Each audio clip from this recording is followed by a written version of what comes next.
Hello everyone, it's me, Jordan again, here to give a persuasive speech on why you should donate more clothes. First of all, I just want to know, how many of you donate? How often do you donate? Every month? Every year? Oh, that's good. Now, how many of you don't donate?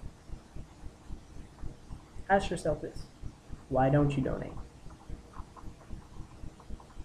Go ahead, think about it for a second. Personally, my family donates about every 6 to 8 months. We donate old clothes, shoes, blankets, just stuff we don't use anymore.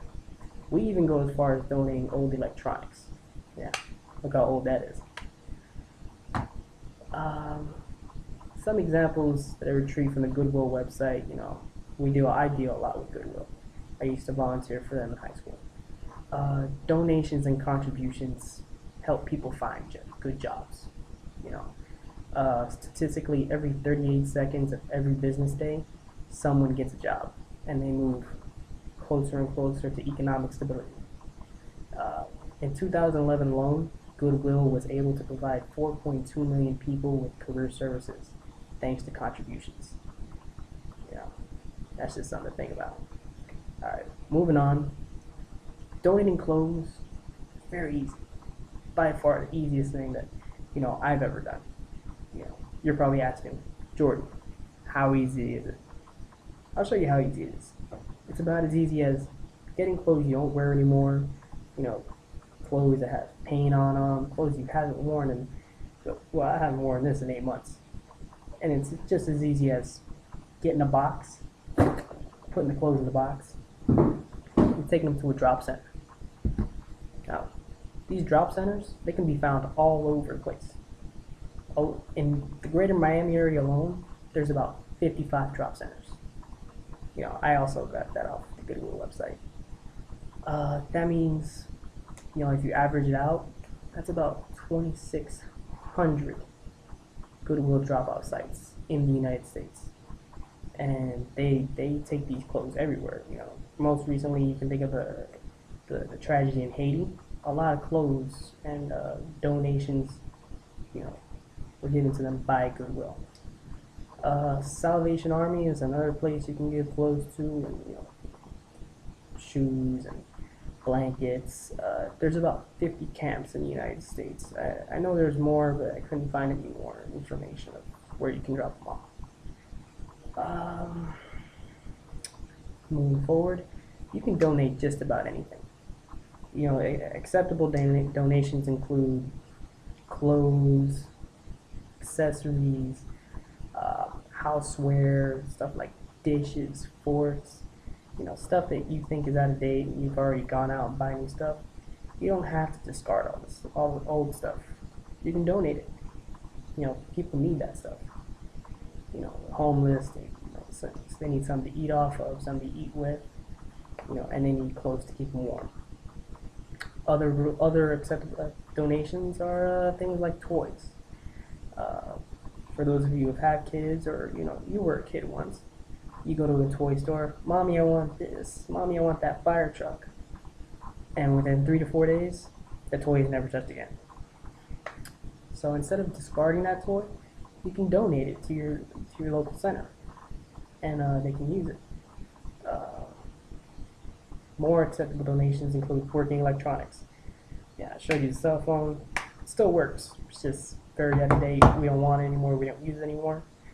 We're going to donate it this month to Goodwill so they can do something with it.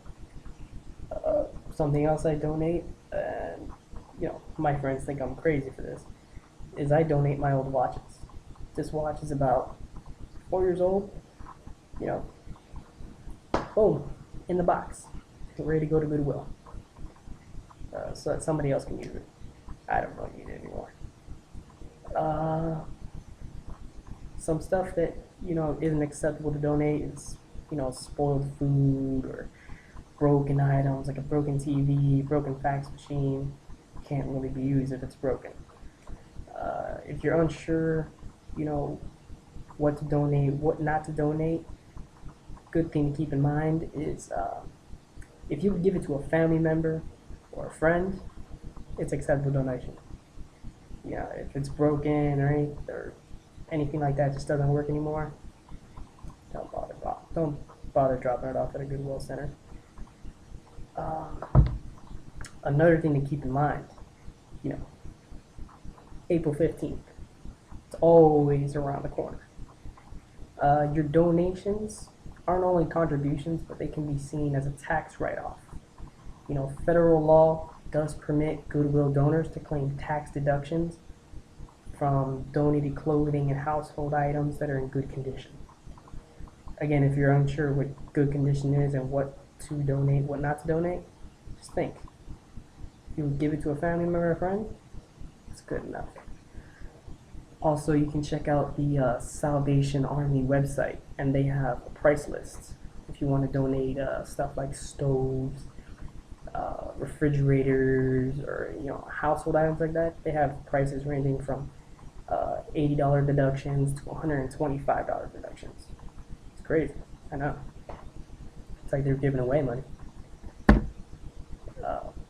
Another thing to keep in mind, everyone benefits from your donation. You know, the clothes you're giving to somebody, you're helping them out. And it's always good to think, put yourself in their shoes. People who have nothing, they can go to these centers, and from your donations, they can put clothes in their bag, put food in their stomach, or just have something to entertain them with. So, donating, very easy. You can donate pretty much about anything. And your contribution can be seen as a tax write-off. So that's always good. More money at the end of the year. And everyone benefits from your donation. So next time that you're in your room and you look at your closet or you look at your drawers and you see these clothes that you haven't worn in 6 to 8 months, just think to yourself really quick, do I really need all this stuff? Can somebody else benefit from all this stuff? And if the answer to the second question is yes, then just do what I do. You grab the clothes, put it in a box, and you take it to a drop center.